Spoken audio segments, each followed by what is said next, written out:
Hello students, ನನ್ನ ಪರಿಚಯ already ಆಗಿದೆ. ಲೋಕೇಶ್, ಫಿಸಿಕ್ಸ್ ಫ್ಯಾಕಲ್ಟಿ, ಭೌತಶಾಸ್ತ್ರ ಉಪನ್ಯಾಸಕ, ಎಲೆಕ್ಟ್ರಿಸಿಟಿ ಚಾಪ್ಟರ್. ಎಲ್ಲ SLC ಮಕ್ಕಳಿಗೆ ಇವು ಎಲೆಕ್ಟ್ರಿಸಿಟಿ ಚಾಪ್ಟರ್ ಆಲ್ರೆಡಿ ಇಂಟ್ರೊಡ್ಯೂಸ್ ಆಗಿದೆ. ಬಟ್ ನಾನು ಇಲ್ಲಿ ಇವತ್ತೇನು ಮಾಡೋಕೆ ಹೊರಟಿದ್ದೀನಿ ಅಂದರೆ ರೆಜಿಸ್ಟರ್ಸ್, ರೋಧಕಗಳ ಬಗ್ಗೆ ಒಂದು ಸ್ವಲ್ಪ ಡೀಟೇಲಾಗಿ ಎಕ್ಸ್ಪ್ಲೇನ್ ಮಾಡ್ದೆ ಹೋಗ್ತೀನಿ. ಅದಕ್ಕೂ ಮುಂಚೆ ನಮ್ಮ ಕುವೆಂಪು ಅವ್ರದ್ದು ಒಂದು ಸಣ್ಣ ಮಾತು: ಬಂದವರು ಬಂದಂತೆ, ಹೋದವರು ಹೋದಂತೆ, ಬದುಕುನಿ ನೀ ನಿನ್ನಂತೆ. ಓಕೆನಾ? ಇದೊಂದು ಸಣ್ಣ ಮಾತು ಹೇಳ್ತಾ ಮುಂದೆ ಹೋಗೋಣ. ಫಿಸಿಕ್ಸ್, ಎಲೆಕ್ಟ್ರಿಸಿಟಿ, ವಿದ್ಯುತ್ ಶಕ್ತಿ and I am Lokesh. Electricity ಚಾಪ್ಟರಲ್ಲಿ ಇಷ್ಟು ಟಾಪಿಕ್ಸು ಓದ್ತೀರಾ. ಇಷ್ಟು ಟಾಪಿಕಲ್ಲಿ ನಾನು ಇವತ್ತೇನು ಕವರ್ ಮಾಡ್ತಿದ್ದೀನಿ ಅಂದರೆ ಮೈನಾಗಿ ನಾನು ಫೋಕಸ್ ಮಾಡ್ತಿರೋದು ರೆಜಿಸ್ಟರ್ ಬಗ್ಗೆ. ಈ ರೆಜಿಸ್ಟರ್ ಬಗ್ಗೆ ನಾನು ಇವತ್ತು ಫೋಕಸ್ ಮಾಡ್ತಿದ್ದೀನಿ. ಸಿಸ್ಟಮ್ ಆಫ್ ರೆಜಿಸ್ಟರ್ಸ್, ಈ ಕಾನ್ಸೆಪ್ಟ್ ಮೇಲೆ ಫೋಕಸ್ ಮಾಡಿ ನೀವು ಯಾವ ಥರ ಓದಬೇಕು, ಜಾಸ್ತಿ ಕಾನ್ಸಂಟ್ರೇಟ್ ಮಾಡಲೇಬೇಕಾಗುತ್ತೆ. ಯಾಕಂದರೆ ಈ ಸೇಮ್ ಟಾಪಿಕ್ಕು ಹೈಯರ್ ಸ್ಟ್ಯಾಂಡರ್ಡ್ಸಲ್ಲೂ ಯೂಸ್ ಆಗುತ್ತೆ. ಇನ್ನೊಂದು ಎಕ್ಸಾಂಪಲ್ ಏನು ಅಂದರೆ, ನಮ್ಮ ಮನೆಗಳಲ್ಲಿ ಈ ರೆಜಿಸ್ಟರ್ಸು, ಈ ರೋಧಕಗಳು ಯಾವ ಥರ ಮಾಡಿಫೈ ಅಪ್ಲಿಕೇಶನ್ಸ್ ಬೇಸಾಗಿ ಯೂಸ್ ಮಾಡ್ಕೊತಿದ್ದೀವಿ ಅಂತ ಹೆಲ್ಪ್ ಆಗುತ್ತೆ. ಅದರಿಂದಾಗಿ ಈ ಸೀರೀಸ್ ಫಾರ್ಮೇಟ್ನ, ಪ್ಯಾರಲಲ್ ಫಾರ್ಮೇಟ್ನ ಕ್ಲೀನಾಗಿ ಅಬ್ಸರ್ವ್ ಮಾಡಿ ಕಲೀರಿ. ನಾವು ಡೈಲಿ ಲೈಫಲ್ಲಿ ಯಾವ್ಯಾವ ಥರ ಯೂಸ್ ಮಾಡ್ತಿದ್ದೀವಿ ಅಂತ ಕಲ್ತ್ಕೊಳ್ಬಹುದು. ಚೆನ್ನಾಗೂ ಇರುತ್ತೆ, ಅನಲೈಸ್ ಕೂಡ ಮಾಡ್ಬೋದು. ಎಕ್ಸಾಂಪಲ್ ಹೇಳಬೇಕು ಅಂದರೆ, ಫಂಕ್ಷನ್ಸಲ್ಲಿ ಸೀರೀಸ್ ಸೆಟ್ ಆಗ್ತಾರೆ. ಸೀರೀಸ್ ಸೆಟ್ ಲೈಟ್ಸ್ ಎಲ್ಲ ಸೀರೀಸ್ ಸೆಟ್ಟಲ್ಲಿ ಬಿಟ್ಟಿರ್ತಾರೆ. ಒಂದು ಕಡೆ ಸ್ವಿಚ್ ಆನ್ ಮಾಡಿದ್ರೆ ಸಾಕು, ಎಲ್ಲ ಲೈಟ್ಸು ಆನ್ ಆಗುತ್ತೆ. ಇನ್ನೂ ಕೆಲವು ಕಡೆ ಕಂಟಿನ್ಯೂಸ್ ಆಗಿ ಹೋಗ್ತಿರುತ್ತೆ, ಲೈಟ್ಸ್ ಎಲ್ಲ ಪಾಸ್ ಆಗ್ತಿರೋ ಥರ, ಅಲ್ಲೂ ಕೂಡ ಸೀರೀಸ್ ಸೆಟ್ಟೆ. ಪ್ಯಾರಲಲ್ ಅಂದರೆ ನಮ್ಮ ಮನೆಗಳಲ್ಲಿ ಡಿವೈಸಸ್ ಆಗಿರ್ಬೋದು. ಡಿವೈಸಸ್ ಅಂದಾಗ ಪರ್ಟಿಕ್ಯುಲರಾಗಿ ಹೇಳಬೇಕು ಅಂದರೆ ಬಲ್ಬ್ ಆಗಿರ್ಬೋದು, ಫ್ಯಾನ್ ಆಗಿರ್ಬೋದು. ಅದೇ ರೀತಿ ಅಡುಗೆ ಮನೇಲಿ ಯೂಸ್ ಮಾಡ್ತೀವಲ್ಲ, ಗ್ರೈಂಡರ್ ಆಗಿರ್ಬೋದು, ಮಿಕ್ಸಿ ಆಗಿರ್ಬೋದು, ಇವೆಲ್ಲ ಕನೆಕ್ಷನ್ಸ್ ಕೂಡ ಸಾಕೆಟ್ ಯೂಸ್ ಮಾಡ್ತಿದ್ದೀವಲ್ಲ, ಆ ಸಾಕೆಟಿನ ಕರೆಂಟು ಪಾಸ್ ಆಗ್ತಿರೋದು ಎಲ್ಲ ಪ್ಯಾರಲಲ್ ಕನೆಕ್ಷನ್ನಲ್ಲಿರುತ್ತೆ. ಪ್ಯಾರಲಲ್ ಕನೆಕ್ಷನಲ್ಲಿದ್ದಾಗ ಸಪ್ರೇಟಾಗಿ ನಾವು ಒಂದೊಂದು ಐಟಮ್ನು, ಒಂದೊಂದು ಮೆಟೀರಿಯಲ್ ಡಿವೈಸಸ್ನ ಯೂಸ್ ಮಾಡ್ಬೋದು. ಸೀರೀಸಲ್ಲಿದ್ದರೆ ಯಾವುದಾದ್ರೂ ಒಂದು ವರ್ಕ್ ಆಗಿಲ್ಲ ಅಂದರೆ ಮಿಕ್ಕಿದ ಐಟಮ್ಸ್ ಕೂಡ ಪಾಸ್ ಆಗಲ್ಲ. ಮಿಕ್ಕಿದ ಐಟಮ್ಸ್ ಅಂದರೆ ಡಿವೈಸಸ್ ಕೂಡ ಪಾಸ್ ಆಗಲ್ಲ. ಅದರಿಂದಾಗಿ ನಾನು ಈ ಒಂದು ಕಾನ್ಸೆಪ್ಟ್ನ ಮೇಜರಾಗಿ ಫೋಕಸ್ ಮಾಡೋಣ ಅಂತಲೇ ಈ ಟಾಪಿಕ್ನ ಸೆಲೆಕ್ಟ್ ಮಾಡ್ಕೊಂಡಿದ್ದೀನಿ. ನೀವು ಕರೆಕ್ಟಾಗಿ ಕಲೀರಿ, ನಿಮಗೂ ಹೆಲ್ಪ್ ಆಗುತ್ತೆ. ಮಾರ್ಕ್ಸ್ ಕೂಡ ಸ್ಕೋರ್ ಮಾಡೋಕ್ಕೆ ಈಸಿ ಆಗುತ್ತೆ. ಆ್ಯನ್ಯುವಲ್ ಎಕ್ಸಾಮಲ್ಲೂ ಸ್ಕೋರ್ ಮಾಡೋದು ಒಂದೇ ಅಂತಲ್ಲ, ಇಂಪಾರ್ಟೆಂಟ್ ಏನಕ್ಕೆ ಕೇಳ್ತೀವಿ ಅಂದರೆ, ನೀವು ಮುಂದಕ್ಕೆ ಲೈಫಲ್ಲಿ ಕೂಡ ಈ ಸೀರೀಸ್ ಅಂದರೆ, ಪ್ಯಾರಲಲ್ ಅಂದರೆ ಯಾವ ಥರ ಅಳವಡಿಸ್ಕೊಂಬಂದು ನೀವು ಮುಂದಕ್ಕೆ ಹೇಳೋಕ್ಕಾಗಲ್ಲ. ನಾರ್ಮಲ್ ಮನೆ ಇರೋರು ಮುಂದಕ್ಕೆ ಮನೆ ಕಟ್ಟಬೇಕು ಅಂತ ಅಂದ್ಕೊಂಡಿರ್ತೀರ, ಮನೆ ಕಟ್ಟಬೇಕು, ಇನ್ನು ಮಗದೊಂದು ಅಲ್ಲೆಲ್ಲ ಸೀರೀಸು ಪ್ಯಾರಲ್ ಯಾವ ಥರ ವರ್ಕ್ ಆಗುತ್ತೆ. ಕೆಲವು ಜಾಗದಲ್ಲಿ ನಮಗೆ ಪ್ಯಾರಲಲ್ ಬೇಕಾಗಿರಲ್ಲ, ಯೂಶ್ವಲಿ ಪ್ಯಾರಲಲ್ ಕನೆಕ್ಷನ್ ಕೊಡ್ತಾರೆ. ಇಲ್ಲಿ ಸೀರೀಸ್ ಕನೆಕ್ಷನ್ ಮಾಡ್ಕೊಂಡ್ರೆ ಯಾವ ಥರ ಹೆಲ್ಪ್ ಆಗುತ್ತೆ, ಇವನ್ನೆಲ್ಲ ಅನಲೈಸ್ ಮಾಡ್ಕೊಂಡು ಒಂದು ಸ್ವಲ್ಪ ಐಡಿಯಾ ಇದ್ದರೆ ಸಾಕು, ನಿಮ್ಮ ಮನೇನ ನೀವೇ ಡಿಸೈನ್ ಮಾಡ್ಕೊಂಡು ಹೋಗ್ತಾ ಇರ್ತೀರ. ಅದಕ್ಕೋಸ್ಕರ ಆದರೂ ಕಲಿಯೋಣ. ಓಕೆನಾ? Resistance of system of resistors, ರೋಧಕಗಳ ವ್ಯವಸ್ಥೆಯ ರೋಧ. ನೋಡಿ, ರೆಜಿಸ್ಟರ್ಸ್ ಅಂದರೆ ಅದೊಂದು ಚಿಕ್ಕ ಡಿವೈಸ್ ಅಂದ್ಕೊಳ್ಳಿ. ರೆಜಿಸ್ಟೆನ್ಸ್ ಅಂದರೆ ಯಾವುದೇ ಒಂದು ರೆಜಿಸ್ಟರ್ ತೊಗೊಂಡಿದೆ, ಅದರ ರೆಜಿಸ್ಟೆನ್ಸ್ ಎಷ್ಟು, ಅದರ ಕೆಪಾಸಿಟಿ ಎಷ್ಟು ಆಪೋಸಿಷನ್ ಆಫರ್ ಮಾಡ್ತಿದೆ. ರೆಜಿಸ್ಟೆನ್ಸ್ ಇನ್ನೊಂದು ಯಾವ ಥರ ಡಿಫೈನ್ ಮಾಡ್ಬೋದು ನಾರ್ಮಲಾಗಿ, opposition or obstruction offer to the flow of current ಅಂತೀವಲ್ಲ. ಅಂದರೆ ಈ ರೋಧ ಅಂದಾಗ, ಯಾವುದೇ ಒಂದು ರೋಧ ಅಂದ್ಕೊಂಡ್ರಾಗ ವಿದ್ಯುತ್ ಪಾಸ್ ಆಗ್ತಿರೋದು ಅದು ತಡೆಯುತ್ತೆ. ಆ ತಡೆಯೋದನ್ನೇ ನಾವು ರೆಜಿಸ್ಟೆನ್ಸ್ ಅಂತ ತೊಗೊತೀವಿ, ರೋಧ ಅಂತ ತೊಗೊತೀವಿ. ಇವಾಗ ಒಂದು ನಾರ್ಮಲ್ ವೈರಲ್ಲಿ, ಒಂದು ತಂತಿನಲ್ಲಿ ಕರೆಂಟ್ ಪಾಸ್ ಆಗ್ತಿದೆ, ವಿದ್ಯುತ್ ಪಾಸ್ ಆಗ್ತಿದೆ. ಆ ಪಾಸ್ ಆಗ್ತಿರೋ ವಿದ್ಯುತ್ಗೆ ಈ ರೆಜಿಸ್ಟೆನ್ಸ್ ಅಂದರೆ ಏನಂದರೆ, ಈ ರೋಧ ಅಂದರೆ ಏನು ಅಂದರೆ, ನೀನು ಕರೆಂಟ್ ಬರ್ದಿರೋ current is nothing but mainly about electrons only. ಎಲೆಕ್ಟ್ರಾನ್ಸೇ ಕರೆಂಟು, ವಿದ್ಯುತ್ತು. ಅದು ಬರ್ದಿರಂಗೆ ತಡೆಯುತ್ತದಲ್ವಾ, ಆ ತಡೆಯೋದನ್ನೇ ನಾವು ರೆಜಿಸ್ಟೆನ್ಸ್ ಅಂತ ತೊಗೊತೀವಿ, ರೋಧ. ಓಕೆನಾ? ಓಕೆ. ಇದು ಆಲ್ರೆಡಿ ನೋಡಿರ್ತೀವಿ. ಟ್ರಾನ್ಸ್ಫಾರ್ಮರಿಂದಲೇ ನಮಗೆ ಕರೆಂಟ್ ಬರೋದು. DC-ಗೆ ಬಂದು ಟ್ರಾನ್ಸ್ಫಾರ್ಮರಲ್ಲಿ DC-ಯಿಂದ AC ಕನ್ವರ್ಟ್ ಆಗುತ್ತೆ. ನಮ್ಮ ಮನೆಗಳಲ್ಲೆಲ್ಲ AC-ನೇ ಯೂಸ್ ಮಾಡ್ತಿರೋದು. ಆಲ್ಟರ್ನೇಟಿಂಗ್ ಕರೆಂಟ್ ಅಂದರೆ ಅದು ಜಾಸ್ತಿ ಡೀಪಾಗಿ ಹೋಗಬೇಡಿ, ಸ್ವಲ್ಪ ನಾಲೆಡ್ಜ್ ಇರಲಿ AC-ಗೂ ಮತ್ತು DC-ಗೂ. ಆ AC ಕರೆಂಟ್ನ ಮನೆಗಳಲ್ಲಿ ಯೂಸ್ ಮಾಡ್ತೀವಿ. ಇನ್ನೊಂದು, ನಿಮ್ಮ ಮೊಬೈಲ್ಗೆ ಚಾರ್ಜಿಂಗ್ ಮಾಡ್ತಿರಲ್ವಾ, ಆ ಚಾರ್ಜಿಂಗ್ ಯೂಸ್ ಮಾಡ್ತಿರೋದು ಕೂಡ DC-ನೇ. DC ಕನ್ವರ್ಟ್ ಮಾಡೋದು, ಅಡಾಪ್ಟರ್ ಯೂಸ್ ಮಾಡ್ತೀವಲ್ಲ, ಆ ಅಡಾಪ್ಟರ್ ಕನ್ವರ್ಟ್ ಮಾಡುತ್ತೆ DC-ಗೆ. ಅದಕ್ಕೆ ಮೊಬೈಲ್ ಚಾರ್ಜ್ ಆಗೋದು DC-ಗೆ. ಇಷ್ಟು ನಾಲೆಡ್ಜ್ ಇಟ್ಕೊಂಡು ನಾವು ರೆಜಿಸ್ಟರ್ಸ್ನ ಮೂವ್ ಮಾಡ್ಕೊಂಡು ಹೋಗೋಣ. ಮೂವ್ ಅಂದರೆ ಕಲಿತಾ ಹೋಗೋಣ. ಇದೇ ನಾರ್ಮಲ್ಲಾಗಿ ರೆಜಿಸ್ಟರ್ ಈ ಥರ ಇರುತ್ತೆ. This about the register. ಈ ಥರ ಇರುತ್ತೆ ರೆಜಿಸ್ಟರ್. ಇಲ್ಲಿ ವೈರ್ ಇರುತ್ತಲ್ಲ, ಈ ವೈರ್ ಕನೆಕ್ಷನ್ಸ್ ಕೊಡ್ತೀವಿ ರೆಜಿಸ್ಟರ್ ನಾರ್ಮಲಾಗಿ ಓದಬೇಕು ಅಂದರೆ. ಇಲ್ಲಾಂದರೆ ಬಲ್ಬ್ ಕೂಡ ತೊಗೊಬೋದು. ಬಲ್ಬ್ ಕೂಡ ರೆಜಿಸ್ಟರ್ ಆಗಿ ವರ್ಕ್ ಮಾಡಿ, ಯಾಕಂದರೆ it is utilising electric energy. ಅದು ವಿದ್ಯುತ್ ಬಳಸ್ಕೊಂಡು ನಮಗೆ ಬೆಳಕು ಕೊಡ್ತಾ ಇದೆ. ಅದು ಕೂಡ ರೆಜಿಸ್ಟರ್ ಆಗಿ ಬಿಹೇವ್ ಮಾಡುತ್ತೆ. ಇದೇನು ಮಾಡುತ್ತೆ, ವಿದ್ಯುತ್ ಬಳಸ್ಕೊಂಡು ಈ ರೆಸಿಸ್ಟೆನ್ಸ್ನ ಕ್ರಿಯೇಟ್ ಮಾಡ್ತಿರುತ್ತೆ. ಯಾಕಂದರೆ ಏನಕ್ಕದು ಇನ್ನೊಂದು ಏನು ಯೂಸ್ ಇದು ಮೈನ್ ರೆಜಿಸ್ಟರಿಂದ ಅಂದರೆ ರೋಧದಿಂದ ಏನು ಯೂಸ್ ಅಂದರೆ ಎಲ್ಲೋ ಒಂದು ಕಡೆ ಕರೆಂಟ್ ಪಾಸ್ ಮಾಡ್ತಾ ಇರ್ತೀವಿ. ಈವನ್ ಟಿ ವಿಗೆ ಅಂದ್ಕೊಳ್ಳಿ, ಬೆಟರ್ ಎಕ್ಸಾಂಪಲ್ ಟಿ ವಿಗೆ ಅಂದ್ಕೊಳ್ಳಿ. ಆ ಟಿ ವಿಗೆ ಎಷ್ಟು ಕರೆಂಟ್ ಬೇಕೋ ಅಷ್ಟು ವೈರಲ್ಲಿ ಅಷ್ಟೇ ಪಾಸ್ ಮಾಡಬೇಕು. ತುಂಬ ಜಾಸ್ತಿ ಕರೆಂಟ್ ಏನಾದರೂ ಪಾಸ್ ಮಾಡಿಬಿಟ್ರೆ ಎಡವಟ್ಟಾಗುತ್ತೆ, ಡಿವೈಸಸ್ ಹಾಳಾಗುತ್ತೆ. ಅದನ್ನು ಕಂಟ್ರೋಲ್ ಮಾಡೋದಕ್ಕೆ ನಮ್ಗೆ ಇಷ್ಟೇ ಕರೆಂಟ್ ಬೇಕು ಅನ್ನೋದಕ್ಕೆ ರೆಸಿಸ್ಟೆನ್ಸ್ ಯೂಸ್ ಮಾಡ್ತೀವಿ. ಎನರ್ಜಿ ಲಾಸ್ ಆಗುತ್ತೆ, ವಿದ್ಯುತ್ ಅನ್ನೋದು ನಾವು ಕಳ್ಕೊತೀವಿ, ವಿದ್ಯುತ್ ಅನ್ನೋದು ಲಾಸ್ ಮಾಡ್ಕೊತೀವಿ. ಆದರೂ ಸರಿ ಒಂದು ಕಂಟ್ರೋಲ್ಡಲ್ಲಿ ಕರೆಂಟ್ ಕಳಿಸ್ಬೇಕು, ವಿದ್ಯುತ್ ಕಳಿಸ್ಬೇಕು ಅಂದರೆ ಈ ಥರ ರೆಸಿಸ್ಟೆನ್ಸ್ ಯೂಸ್ ಮಾಡ್ತೀವಿ, ರೋಧಗಳನ್ನ ಯೂಸ್ ಮಾಡ್ತೀವಿ. ಓಕೆನಾ? ಓಕೆ, ಐಡಿಯಾ ಬರ್ತಿದೆ ಅಂತ ಅಂದ್ಕೊಂಡಿದ್ದೀನಿ. ನಾರ್ಮಲ್ ಸರ್ಕ್ಯೂಟ್ಸಲ್ಲಿ ಕೆಲವು ಸರ್ಕ್ಯೂಟ್ಸಲ್ಲಿ ಇಲ್ಲೆಲ್ಲ ಇದೆ ನೋಡಿ, ನೀವು ಸಾಲಿನಾಯ್ಡ್ ಎಲ್ಲ ಓದಿರ್ಬೋದು. ಸೊ ಅಲ್ಲೆಲ್ಲ ಈ ಥರ ಯೂಸ್ ಮಾಡ್ತಿರ್ತಾರೆ. So that is about the register. So next ಇಲ್ಲಿ ನೋಡಿ, ಇದು ಸೆಲ್, ಇದು ಡಿ ಸಿ ಅನ್ಕೊಬೋದು, ಡೈರೆಕ್ಟ್ ಕರೆಂಟು. ಇಲ್ಲಿಂದ ರೆಜಿಸ್ಟರ್ ರೋಧ ಕನೆಕ್ಟ್ ಮಾಡ್ತಿದ್ದಾರೆ, ಇಲ್ಲೂ ಬಲ್ಬ್ ಇನ್ನೊಂದು ಕನೆಕ್ಟ್ ಮಾಡ್ತಿದ್ದಾರೆ. ಎರಡನ್ನೂ ರೆಸಿಸ್ಟೆನ್ಸ್ ರೋಧದಿಂದನೇ ಬಿಹೇವ್ ಮಾಡ್ತಿದೆ ಅಂತ ಅನ್ಕೊಬೋದು. So this is about the connection. ಈ ಥರ ಇರುತ್ತೆ. ಓಕೆನಾ? ಇನ್ನೊಂದು ಏನು ಅನ್ಕೊಬೋದು, ವಿದ್ಯುತ್ತು ಎಲೆಕ್ಟ್ರಾನ್ಸ್ ಈ ಥರ ಆವೇಶಗಳು ಈ ಥರ ಹೋಗಿ ಈ ಥರ ಬರ್ತಿದ್ರೆ ಕರೆಂಟು ವಿದ್ಯುತ್ ಈ ಥರ ಪಾಸ್ ಆಗ್ತಿರುತ್ತಲ್ವಾ, ಈ ಥರ ಪಾಸ್ ಆಗ್ತಿರುತ್ತೆ. ಈ ಥರ ಪಾಸ್ ಆಗ್ತಿರ್ಬೇಕಾದ್ರೆ ಇದು ರೆಸಿಸ್ಟೆನ್ಸ್ ರೋಧ ಕ್ರಿಯೇಟ್ ಮಾಡ್ತಿರುತ್ತೆ. ಆ ರೋಧ ಎಷ್ಟು ಕರೆಂಟ್ ಬೇಕೋ ಅಷ್ಟೇ ಪಾಸ್ ಮಾಡುತ್ತೆ, ಜಾಸ್ತಿ ಕರೆಂಟ್ ಪಾಸ್ ಮಾಡಲ್ಲ. ಜಾಸ್ತಿ ಕರೆಂಟ್ ಪಾಸ್ ಮಾಡಿದ್ರೆ ಏನಾಗುತ್ತೆ, ಬಲ್ಬ್ ಹೊಡೆದೋಗುತ್ತೆ. ಬಲ್ಬು ಹೊಡೆದೋಗ್ಬಾರ್ದು, ಬೆಳಕು ಕೊಡ್ತಿರ್ಬೇಕು ಅಂದರೆ ಎಷ್ಟು ಕರೆಂಟ್ ಎಷ್ಟು ವಿದ್ಯುತ್ ಕಳಿಸ್ಬೇಕು ಅಷ್ಟೇ ಕಳಿಸ್ಬೇಕು ಅಂದರೆ ರೆಸಿಸ್ಟೆನ್ಸ್ ರೋಧಗಳನ್ನ ಉಪಯೋಗಿಸ್ಕೊತೀವಿ. ಓಕೆನಾ? Okay, so this is R1 R2 R3 ಅಂದರೆ ಬೇರೆ ಬೇರೆ ರೆಜಿಸ್ಟರ್ಗಳು ಸರಣಿ ಮಾರ್ಗದಲ್ಲಿ ಸಮಾಂತರ ಮಾರ್ಗದಲ್ಲಿ ಅಂದರೆ ಸೀರೀಸ್ ಪ್ಯಾರಲ್. ಸೊ ಯಾವ ಫಾರ್ಮೆಟಲ್ಲಿ ಕನೆಕ್ಟ್ ಮಾಡ್ತಿದ್ದೀವೋ ಅದನ್ನು ನಾವು ಕ್ಯಾಲ್ಕುಲೇಟ್ ಮಾಡೋದನ್ನು ಗೊತ್ತಿರಬೇಕು. ಡಿರೈವೇಷನ್ನು ಹೇಳ್ಕೊಡ್ತೀನಿ. So this is R1 R2 R3 ಎಲ್ಲನೂ ನೋಡಿ. ನಾನು ಇನ್ನೊಂದು ಏನು ಎಕ್ಸಾಂಪಲ್ ಕೊಡೋಕ್ಕೆ ಇಷ್ಟಪಡ್ತೀನಿ ಅಂದರೆ ಆದಷ್ಟು ನೀವು ವಿದ್ಯುತ್ ಯಾವ ಥರ ಪಾಸ್ ಆಗ್ತಿದೆ, ಕರೆಂಟ್ ಯಾವ ಥರ ಪಾಸ್ ಆಗ್ತಿದೆ ಸರ್ಕ್ಯೂಟಲ್ಲಿ, ಸೀರೀಸಾ ಪ್ಯಾರಲಲ್ಲ, ಸರಣಿನ ಸಮಾಂತರನ, ಇಷ್ಟನ್ನು ಅಬ್ಸರ್ವ್ ಮಾಡ್ಕೊಂಡಿದ್ದೀರಾ ಅಂದರೆ ಮೈನ್ ಫೋಕಸ್ ನಿಮಗೆ ವಿದ್ಯುತ್ ಮೇಲೆ ಕಾನ್ಸಂಟ್ರೇಟ್ ಮಾಡಿ, ಕರೆಂಟ್ ಮೇಲೆ ಫೋಕಸ್ ಮಾಡಿ. ಕರೆಂಟು ಸೀರೀಸ್ ಅಲ್ಲ ಪ್ಯಾರಲಲ್ ಅಂತ ತೊಗೊಂಡ್ರೆ ಕನ್ಫರ್ಮ್ ಆಗೋಗುತ್ತೆ. Then you can solve easily. ಅದ್ರ ಮೇಲೆ ಕರೆಂಟ್ ಮೇಲೆ ಫೋಕಸ್ ಮಾಡಿ, focus on current only. So ನಾರ್ಮಲಾಗಿ ಇಲ್ಲಿ ನೋಡಿರ್ಬೋದು ಬಲ್ಬ್ಸು, ಇದು ಯಾವ ಥರ ಸೀರೀಸಲ್ಲಿ ಕನೆಕ್ಟ್ ಆಗಿದೆಯಾ ಪ್ಯಾರಲ್ ಕನೆಕ್ಟ್ ಆಗಿದೆ ಚೆಕ್ ಮಾಡ್ಕೊಬೋದು. So this is the best example. So like this we can consider. ಸೀರೀಸಲ್ಲಿದ್ದಾಗ ಕರೆಂಟ್ ಒಂದೇ ಇರುತ್ತೆ, ಕರೆಂಟು ಚೇಂಜ್ ಆಗಲ್ಲ. ಸರಣಿ ಮಾರ್ಗದಲ್ಲಿ ವಿದ್ಯುತ್ತು ಸೇಮ್ ಇರುತ್ತೆ, ಚೇಂಜ್ ಆಗೋದಿಲ್ಲ. ಒಂದೇ ವಿದ್ಯುತ್, ಸೇಮ್ ವಿದ್ಯುತ್. ಇವಾಗ 10 ಆಂಪಿಯರು 10 ಆಂಪಿಯರ್ ಅಂದ್ಕೊಂಡಾಗ 10 ಆಂಪಿಯರೇ ಪಾಸ್ ಆಗುತ್ತೆ.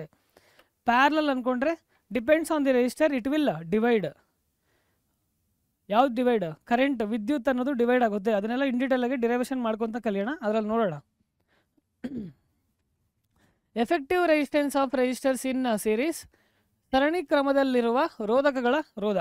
ಅಂದರೆ ಡಿರೈವೇಷನ್ ಕೆಲವು ಸಲ ಕೇಳ್ತಿರ್ತಾರೆ, ಇಲ್ಲ ಪ್ರಾಬ್ಲಮ್ ಆದರೂ ಕೇಳ್ಬೋದು. ಅದಕ್ಕೆ ಫೋಕಸ್ ಮಾಡಿ ಕಲೀರಿ.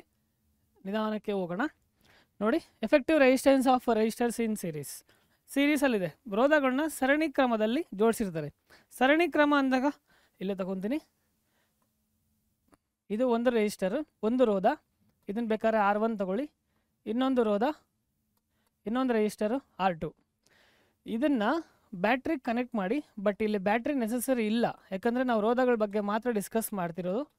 ಬಟ್ ಪ್ರಾಬ್ಲಮ್ಸ್ ಮಾಡಬೇಕಾದ್ರೆ, ಸಮಸ್ಯೆಗಳನ್ನ ಬಗೆಹರಿಸ್ಬೇಕಾದ್ರೆ ಸ್ವಲ್ಪ ಐಡಿಯಾ ಇರಲಿ ಅಂತ ಬ್ಯಾಟ್ರಿನ ತೊಗೊಂಡಿದ್ದೀನಿ. ನೋಡಿ, ಕರೆಂಟ್ ಇಲ್ಲಿ ಬರ್ತಿದೆ, ವಿದ್ಯುತ್ ಹಿಂಗೆ ಬಂದಿರೋದು.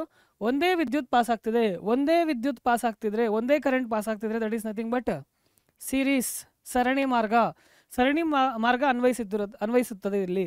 ಸೊ ಅದಕ್ಕೆ ಬ್ಯಾಟ್ರಿಯಿಂದ ಕರೆಂಟು, ವಿದ್ಯುತ್ತು ಒಂದೇ ಹೋಗ್ತಿದೆ ಅಂದರೆ, ಚೇಂಜ್ ಆಗ್ತಿಲ್ಲ ಅಂದರೆ, ಡಿವೈಡ್ ಆಗ್ತಿಲ್ಲ ಅಂದರೆ ಅದು ಸೀರೀಸು. ನೆನಪಲ್ಲಿ ಇಟ್ಕೊಳ್ಳಿ. ಸೊ ಇದು ಸೀರೀಸಲ್ಲಿದೆ. ಸೀರೀಸಲ್ಲಿ ಏನು ಡಿವೈಡ್ ಆಗಲ್ಲ? ಕರೆಂಟ್ ಡಿವೈಡ್ ಆಗಲ್ಲ. ಮತ್ತೇನು ಡಿವೈಡ್ ಆಗುತ್ತೆ? ವಿಭವಾಂತರ, voltage will divide. Voltage will divide potential difference. Voltage ಅಂದರೂ ಪೊಟೆನ್ಷಿಯಲ್ ಡಿಫರೆನ್ಸ್ ಅಂದರೂ ಎರಡು ಒಂದೇ, ವಿಭವಾಂತರ. ಸೊ ವೋಲ್ಟೇಜ್ ಡಿವೈಡ್ ಆಗ್ತಿದೆ. ಯಾವುದು ಡಿವೈಡ್ ಆಗ್ತಿದೆಯೋ ಅದ್ರ ಮೇಲೆ ಕಾನ್ಸಂಟ್ರೇಟ್ ಮಾಡಬೇಕು ಡಿರೈವೇಷನ್ಗೆ. ಇಲ್ಲಿ ನಾರ್ಮಲ್. ಸೊ V1 V2 ತೊಗೊಂಡಿದ್ದೀವಿ, ಅದು ಡಿವೈಡ್ ಆಗ್ತಿದೆ. ಸೊ ಡಿವೈಡ್ ಆಗ್ತಿದೆ, ಬಟ್ ಟೋಟಲ್ ಇದು ಎಫೆಕ್ಟಿವ್ ಅಂತ ತೊಗೊತೀವಿ. ಎಫೆಕ್ಟಿವ್ ಇದರ ಈಕ್ವಿವೆಲೆಂಟ್ಗೆ ಇನ್ನೊಂದು ಸರ್ಕ್ಯೂಟ್ ಬರೀಬೋದು. ಸೀರೀಸಲ್ಲಿ ತೊಗೊತಿರೋದ್ರಿಂದ, ಸರಣಿ ಮಾರ್ಗದಲ್ಲಿ ತೊಗೊತಿರೋದ್ರಿಂದ RS ಅಂತ ತೊಗೊತೀನಿ. So battery will be same only positive negative and this is V. So ಇದು ಆರ್ ಎಸ್. ಇದು ಈಕ್ವಿವೆಲೆಂಟ್ ಸರ್ಕ್ಯೂಟ್. ಇದು ಈಕ್ವಿವೆಲೆಂಟ್ ಬರ್ತಿದೆ ನೋಡಿ, ಈಕ್ವಿವೆಲೆಂಟ್ ಸರ್ಕ್ಯೂಟ್. ಸೊ ಈಕ್ವಿವೆಲೆಂಟ್ ಸರ್ಕ್ಯೂಟ್ಗೆ normal R S is equal to ಇದೇನು ಫಾರ್ಮುಲಾ ಅಂತ ಕಂಡುಹಿಡ್ಕೊಬೇಕೀಗ. ಸೊ ಅದಕ್ಕೇನು ಮಾಡ್ತೀನಿ ಅಂದರೆ, ವೋಲ್ಟೇಜು ಪೊಟೆನ್ಷಿಯಲ್ ಡಿಫ್ರೆನ್ಸು ವಿಭವಾಂತರ ಡಿವೈಡ್ ಆಗ್ತಿದೆ. ಏನರಿಂದ ಡಿವೈಡ್ ಆಗ್ತಿದೆ? ಇಲ್ಲಿ ನಾರ್ಮಲ್ ವೋಲ್ಟೇಜ್ ವಿ ಇರೋದು, ಪೊಟೆನ್ಷಿಯಲ್ ಡಿಫ್ರೆನ್ಸ್ ಇರೋದು, ವಿಭವಾಂತರ ಇರೋದು V1 V2ಗೆ ಡಿವೈಡ್ ಆಗ್ತಿದೆ ಅಲ್ವಾ. So V is equal to V1 plus V2. ಇದು ಈಕ್ವೇಷನ್ 1 ಅಂತ ತೊಗೊತೀನಿ. ನಾರ್ಮಲಾಗೆ ವೋಲ್ಟೇಜ್ ಏನಿದೆ ಫಾರ್ಮುಲಾ ಬರ್ಕೊಬೋದು from the Ohm's law. Ohm ನಿಯಮ ಪ್ರಕಾರ V is equal to I into R. ಇಲ್ಲಿ ಈಕ್ವಲೆಂಟ್ ರೆಸಿಸ್ಟೆನ್ಸ್ಗೆ ಆರ್ ಎಸ್ ತೊಗೊತೀನಿ. So V is equal to I into R S. ಈ ಫಾರ್ಮುಲಾ ಓಕೆನಾ? ಇದು ಬೇಕಾದರೆ ನಾವನ್ನ 2 ಅಂತ ತೊಗೊತೀನಿ. ಈಕ್ವಲೆಂಟ್ ಸರ್ಕ್ಯೂಟ್ಗೆ ವಿ ಬಂದಿದೆ, ವಿ ತೊಗೊಂಡಿದ್ದೀವಿ. V1 ಬೇಕು ಅಂದರೆ, ಸೊ V1 ಇಲ್ಲೇ ತೊಗೊಂಡ್ಲಾ? Okay. V1 is equal to, ಈ ಸರ್ಕ್ಯೂಟಲ್ಲಿ ನಾನೇನು ಹೇಳಿದೆ, ಕರೆಂಟ್ ವಿದ್ಯುತ್ ಒಂದೇ ಇರುತ್ತೆ, ಚೇಂಜ್ ಆಗೋದಿಲ್ಲ ಎರಡರಲ್ಲೂ ಕೂಡ. ವಿದ್ಯುತ್ ಒಂದೇ ಇರೋದ್ರಿಂದ ಇದೇ ಫಾರ್ಮುಲಾ ಬೇಸ್ ಮಾಡಿಕೊಂಡು V1 is equal to I1 ತೊಗೊತಿಲ್ಲ, ಐ ಓನ್ಲಿ. ಯಾಕೆ? ವಿದ್ಯುತ್ ಚೇಂಜ್ ಆಗ್ತಿಲ್ಲ, ಕರೆಂಟ್ ಒಂದೇ ಇದೆ. ಸೊ ಐ ಇಂಟು ರೆಸಿಸ್ಟೆನ್ಸ್ ಏನಿದೆ, ರೆಸಿಸ್ಟೆನ್ಸ್ ಚೇಂಜ್ ಆಗ್ತಿದೆ about V1. So this is R1. Equation number ಆಮೇಲೆ ತೊಗೊಳ್ಳೋಣ. V2 ಇಸ್ ಈಕ್ವಲ್ ಟು ಇದರ ಮಧ್ಯ ಕರೆಂಟು ಒಂದೇ ಹೋಗ್ತಿದೆ, ಕರೆಂಟ್ ಚೇಂಜ್ ಆಗ್ತಿಲ್ಲ, so current same. So I into what about resistance ರೋಧ ಮಾತ್ರ ಚೇಂಜ್ ಆಗ್ತಿದೆ. So this is R2. So this will be the equation 3. ಎರಡು ಈಕ್ವೇಷನ್ 3 ಅಂತ ಬರ್ಕೊಳ್ಳಿ, ಓಕೆನಾ? ಸೊ ಇಷ್ಟು ಬರ್ಕೊಂಡ್ರೆ ಅದನ್ನು ಅದರಿಂದ ಸಬ್ಸ್ಟಿಟ್ಯೂಟ್ ಮಾಡೋಣ. ಈ V1 V2ನ ಇದರಿಂದ ಸಬ್ಸ್ಟಿಟ್ಯೂಟ್ ಮಾಡೋಣ. ಸೊ 1 ಏನಾಗುತ್ತೆ ಅಂದರೆ, ವಿ ಜಾಗದಲ್ಲಿ ಐ ಇಂಟು ಆರ್ ಎಸ್ ತೊಗೊತೀನಿ. V1 ಜಾಗದಲ್ಲಿ I into R1 plus V2 ಜಾಗದಲ್ಲಿ ಐ ಇಂಟು R2. ಏನಿಲ್ಲ, ಅಲ್ಲೇನು ತೊಗೊಂಡಿದ್ದೀವಿ ಈಕ್ವೇಷನ್ 2 ಒಂದರಲ್ಲಿ ಹಾಕ್ತಿದ್ದೀನಿ, 1 ಈಕ್ವೇಷನ್ 1ಅಲ್ಲಿ ಹಾಕ್ತಿದ್ದೀನಿ. ಸೊ ಇದರಲ್ಲಿ ಏನು ಒಂದೇ ಇದೆ ನೋಡಿ, ಸೇಮ್ ಏನಿದೆ ನೋಡಿ, ಕಾಮನ್ ಏನಿದೆ ನೋಡಿ, ಐ ಕಾಮನ್ ಇದೆ. ಸೊ R1 ಪ್ಲಸ್ R2, ಎಡಗಡೆ I into R S. So I gets cancel. R S is equal to R1 plus R2 ಬಂತ ಈಕ್ವೇಷನ್ನು. ಅಂದರೆ ಈ ಈಕ್ವಲೆಂಟ್ ಸರ್ಕ್ಯೂಟ್ ಆರ್ ಎಸ್ನಲ್ಲಿ R1 ಮತ್ತು R2 ಅಡಿಷನ್ ಆಗ್ತಿದೆ, ಕೂಡಿಸ್ತಾ ಇದ್ದೀವಿ. ಸೊ ಕೂಡಿಸ್ತಾ ಇದ್ದೀವಿ ಅಂದಾಗ ಜೊತೆಯಲ್ಲಿ ಇನ್ನು ಎನ್ ನಂಬರ್ ತೊಗೊಂಡಾಗ, ಇನ್ನೂ ಎನ್ ನಂಬರ್ ಆಫ್ ರೆಜಿಸ್ಟರ್ಸ್ ತೊಗೊಂಡಾಗ, ತುಂಬ ಜಾಸ್ತಿ ಇರೋ ರೋಧಗಳನ್ನ ತೊಗೊಂಡಾಗ, ಆ್ಯಡ್ ಮಾಡಿದಾಗ ಸರಣಿ ಮಾರ್ಗದಲ್ಲಿ, ಅವಾಗೇನಾಗುತ್ತೆ, R S is equal to R1 plus R2 plus R3 plus R3 up to RN. Derivation ಈ ಥರ ಸಿಂಪಲಾಗಿ ಮಾಡ್ಬೋದು. ಫಸ್ಟು ಈಕ್ವಲೆಂಟ್ ಸರ್ಕ್ಯೂಟ್ ಬರ್ಕೊಳ್ಳಿ. ಈಕ್ವಲೆಂಟ್ ಸರ್ಕ್ಯೂಟೇ ಓಮ್ಸ್ ಲಾ ಅಪ್ಲೈ ಮಾಡಿ. ಏನು ಡಿವೈಡ್ ಆಗ್ತಿದೆ ಅದ್ರ ಮೇಲೆ ಫೋಕಸ್ ಮಾಡಿ. ಕರೆಂಟು ವಿದ್ಯುತ್ ಡಿವೈಡ್ ಆಗಲ್ಲ, ವೋಲ್ಟೇಜ್ ವಿಭವಾಂತರ ಡಿವೈಡ್ ಆಗುತ್ತೆ, ಅದ್ರ ಮೇಲೆ ಫೋಕಸ್ ಮಾಡಿ. ಸೊ ಫೋಕಸ್ ಮಾಡಿದಾದ್ಮೇಲೆ ಅದಕ್ಕೆ ಒಂದು ಸಪ್ರೇಟಾಗಿ ಫಾರ್ಮುಲಾ ತೊಗೊಳ್ಳಿ. ಪ್ಯಾರಲಲ್ ಏನು ಡಿವೈಡ್ ಆಗುತ್ತೆ ಅಂದರೆ ಕರೆಂಟ್ ಡಿವೈಡ್ ಆಗುತ್ತೆ. ಸೊ ಯಾವುದು ಡಿವೈಡ್ ಆಗುತ್ತೋ ಆ ಈಕ್ವೇಷನ್ ಬರ್ಕೊಂಡಿದೆ ಅಂದರೆ ಮಿಕ್ಕಿದೆಲ್ಲ ಫಾಲೋ ಮಾಡ್ಕೊಂಡು ಹೋಗೋದು. ಓಮ್ಸ್ ಲಾ ಯೂಸ್ ಮಾಡಿಕೊಂಡು, ಓಮ್ ನಿಯಮ ಯೂಸ್ ಮಾಡ್ಕೊಂಡು ಫಾಲೋ ಮಾಡ್ಕೊಳ್ತಾ ಹೋಗೋದು. ಸಿಂಪಲ್ ಇರುತ್ತೆ, ಸುಮ್ಮನೆ ಮಾರ್ಕ್ಸ್ ಕಳ್ಕೊಬೇಡಿ. ಒಂದು ಸಣ್ಣ ಟೆಕ್ನಿಕ್ ಯಾವ್ದು ಇಟ್ಕೊಬೇಕು ಅಂದರೆ, ಯಾವುದು ಡಿವೈಡ್ ಆಗ್ತಿದೆ ವೋಲ್ಟೇಜಾ ಕರೆಂಟಾ. ಅದೇ ರೀತಿ effective resistance of resistors in parallel, ಸಮಾಂತರವಾಗಿರುವ ರೋಧಕಗಳ ರೋಧ. ಸೊ ಇದರಲ್ಲಿ ಏನು ತೊಗೊಬೋದು, ಸರ್ಕ್ಯೂಟ್ ಬೇರೆ ಬೇರೆ ಥರನೂ ಬರೀಬೋದು ಇಲ್ಲಿ, ಬಟ್ ಇದು ನಾರ್ಮಲ್ಲು. ಓಕೆ, ಕ್ಲೀನಾಗಿ ತೊಗೊಳ್ಳೋಣ.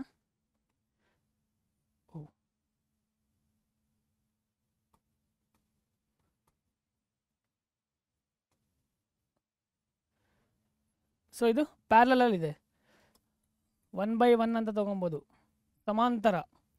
ಸಮಾಂತರ ರೆಜಿಸ್ಟರ್ಸ್ ತೊಗೊಂಡಿದ್ದೀನಿ. ಬ್ಯಾಟ್ರಿ ನಮ್ಗೆ ಅರ್ಥ ಆಗೋದಕ್ಕೋಸ್ಕರ ಬ್ಯಾಟ್ರಿ, ನಿಮ್ಗೆ ಅರ್ಥ ಆಗಲಿ ಅಂತಲೂ ಬ್ಯಾಟ್ರಿ ತೊಗೊತಿದ್ದೀನಿ. ನನಗೂ ಅರ್ಥ ಆಗಲಿ ಬಿಡಿ, ನಿಮಗೂ ಅರ್ಥ ಆಗಲಿ, ಓಕೆನಾ? ಸೊ ವಿಭವಾಂತರ, ಇಲ್ಲಿ ಕರೆಂಟು, ಇಲ್ಲಿ ವಿದ್ಯುತ್ ಬರ್ತಿರೋದು ಡಿವೈಡ್ ಆಗುತ್ತೆ, ಅದನ್ನೇ ಫೋಕಸ್ ಮಾಡಬೇಕಾಗಿರೋದು. ಯಾವುದು ಡಿವೈಡ್ ಆಗುತ್ತೋ ಅದನ್ನ ಹಿಡ್ಕೊಂಡು ಪ್ರಾಬ್ಲಮ್ ಮಾಡ್ಕೊತಾ ಹೋಗಬೇಕು. ಪ್ರಾಬ್ಲಮ್ ಅಲ್ಲ, ಡಿರೈವೇಷನ್ ಮಾಡ್ಕೊತಾ ಹೋಗಬೇಕು. ಸೊ ಇಲ್ಲಿ I1, ಇಲ್ಲಿ I2, ಇಲ್ಲಿ ಡಿವೈಡ್ ಆಗ್ತಿದೆ. ಇನ್ನೊಂದು ಪ್ಯಾರಲಲ್ ಇದ್ದಾಗ, ಸಮಾಂತರ ಇದ್ದಾಗ ವಿಭವಾಂತರ ವೋಲ್ಟೇಜ್ ಒಂದೇ ಇರುತ್ತೆ, ಚೇಂಜ್ ಆಗೋದಿಲ್ಲ. ಡಿವೈಡ್ ಆಗೋದು ಯಾವುದು, ಕರೆಂಟ್ ಮಾತ್ರ. ವೋಲ್ಟೇಜ್ ಒಂದೇ ಇರುತ್ತೆ, ಇದನ್ನ ಬೇಕಾದ್ರೆ ಹಿಂಗೆ ತೊಗೊಬೋದು. ವೋಲ್ಟೇಜು ಒಂದೇ ಇರುತ್ತೆ, ವೋಲ್ಟೇಜ್ ಡಿವೈಡ್ ಆಗೋದಲ್ಲ. ಈಕ್ವಿವೆಲೆಂಟ್ ಸರ್ಕ್ಯೂಟ್ ಬರ್ಕೊಬೇಕು. ಈಕ್ವಿವೆಲೆಂಟ್ ಸರ್ಕ್ಯೂಟ್ಗೆ ಸರ್ಕ್ಯೂಟು ಎರಡರಲ್ಲೂ ಈಕ್ವಲೆಂಟ್ ಒಂದೇ ಇರುತ್ತೆ. ಬಟ್ ಇಲ್ಲಿ ನಾನು ಆರ್ ಪಿ ತೊಗೊತೀನಿ, ಆರ್ ಪಿ ಪ್ಯಾರಲಲ್ಲು ಸಮಾಂತರ. ಸೊ ಕರೆಂಟ್ ಪಾಸ್ ಆಗ್ತಿರೋದು ಒಂದೇ, ವೋಲ್ಟೇಜ್ ಸೇಮೆ. ಬಟ್ ಇಲ್ಲಿ ಏನು ಬರ್ಕೊಬೇಕು, V is equal to I into R P, Ohm's law. But ಇಲ್ಲಿ ಡಿವೈಡ್ ಆಗ್ತಿರೋದು ಯಾವುದು, ಐ. ಸೊ ಐಗೆ ಫಾರ್ಮುಲಾ ಬರೀಬೇಕು ಅಂದರೆ I is equal to, I ಇಲ್ಲೇ ಇದೆ, ಅದು ಬಲಗಡೆ ಇರೋದನ್ನು ನಾನು ಎಡಗಡೆ ಬರ್ಕೊಂಡಿದ್ದೀನಿ. ವಿ ಇದೆ, ಆರ್ ಪಿ ಕೆಳಗೆ ಹೋಗುತ್ತೆ, ಸೊ ಅದನ್ನು V by R P. So this is equation 1. ಯಾಕೆ ಅದನ್ನು ಅಷ್ಟು ಬಿಡಿಸಿ ಹೇಳಿದೆ ಅಂದರೆ, ಕೆಲವ್ರಿಗೆ ಕ್ರಾಸ್ ಮಲ್ಟಿಪ್ಲಿಕೇಶನ್ ಕಷ್ಟಪಡ್ತಿರ್ತೀರ. ಏನೂ ಇಲ್ಲ, ಯಾವುದು ನಾವು ತೊಗೊಬೇಕು ಎಡಗಡೆ ಅದನ್ನು ಇಟ್ಕೊಂಡು ಮಿಕ್ಕಿದ್ದು ಯಾವ್ಯಾವ ಥರ ಚೇಂಜಸ್ ಆಗೋದು ಅಂತ ಮೈಂಡಲ್ಲೇ ಕ್ಯಾಲ್ಕುಲೇಟ್ ಮಾಡಿ ಬರೀರಿ.